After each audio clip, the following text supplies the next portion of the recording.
भारत में ऐसे लोग हैं जो अपनी तंत्र विद्या की प्रैक्टिस करते हैं पेड़ों पर। क्या आपने सुना है? वो तंत्र विद्या का अभ्यास करते हैं जिसके लिए उन्हें कोई चाहिए होता है। वो वाकई पेड़ों से खून निकाल देते हैं, लाल खून। मैंने इसे अपनी आंखों से देखा है। वो पेड़ों के साथ तमाम तरह की चीजें करते हैं। तो सोचिए, अगर आप ऐसे पेड़ को काटें, वो एक बहुत ही सताया हुआ पेड़ होगा। अगर वो किसी के घर में पहुंच जाए जहां एक भोला भाला परिवार इन चीजों की पहचान करना नहीं जानता, वो उन्हें वाकई नुकसान पहुंचा सकता है। आमतौर पर भारत में कारपेंट्री पारंपरिक रूप से सिखाई जाती है। आज बेशक इसे स्कूलों में सिखाया जा रहा है।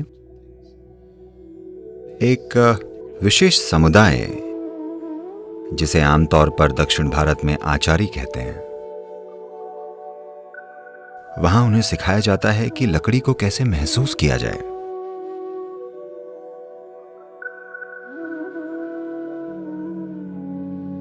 उसका उपयोग कैसे किया जाए।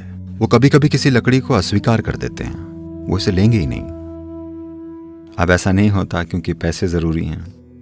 अब लकड़ी का हर टुकड़ा हर चीज में डलता है, ठीक है? और अब सब प्लाईवुड है, आपको पता ही नहीं चलता कि इसमें क्या पड़ा है। वरना अगर आप पारंपरिक आचारी के पास जाएं और आप कहें मैं इसका इस्तेमाल मान लीजिए मेरे पूजा रूम या प्रार्थना रूम में करूंगा, तो वो कहेगा नहीं, ये लकड़ी नहीं चलेगी, मुझे दूसरी लकड़ी चाहिए।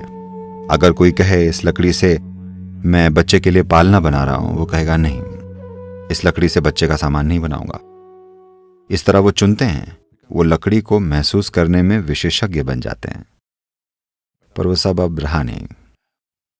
मैं कहूंगा कि 90% तक अब नहीं रहा, अफसोस। 20-30 साल पहले, करीब 30 साल पहले जब मैं कंस्ट्रक्शंस में था, तब ऐसा होता था। अब होता यह है कि सब काट कर पैक कर दिया जाता है, कोई परवाह नहीं करता। ये एक सूक्ष्म शक्ति है, पर कभी कभी ये शक्तिशाली होती है, वरना आमतौर पर सूक्ष्म ही होती है। दरअसल कई घरों में शायद अगर महिलाएं वैसी ना हो, मैं शिकायत नहीं कर रहा हूं, पर अगर उनका ध्यान करियर पर ना हो और वो कोमल हो और घर को महसूस कर पाएं, अगर वैसी महिलाएं हों तो शायद उन्हें पता होगा कि कहाँ क्या रखना है। उन्हें सोचना भी नहीं पड़ेगा।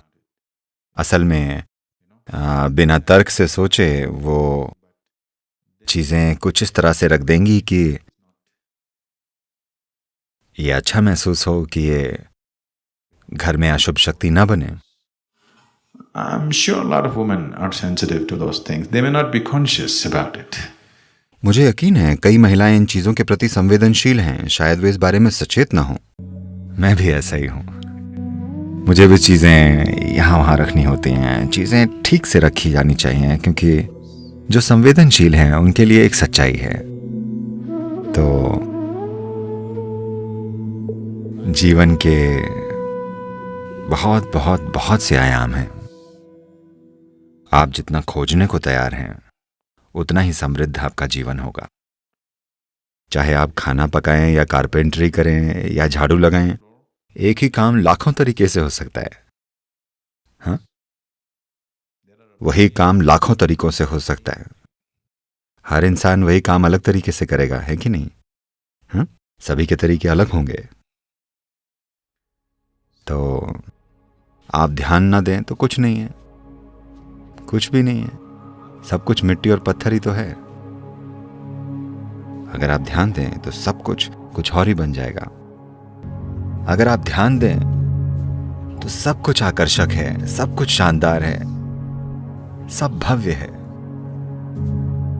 सब कुछ देवत्व का द्वार है। अगर आप ध्यान ना दें तो सब कुछ बस मिट्टी और पत्थर है।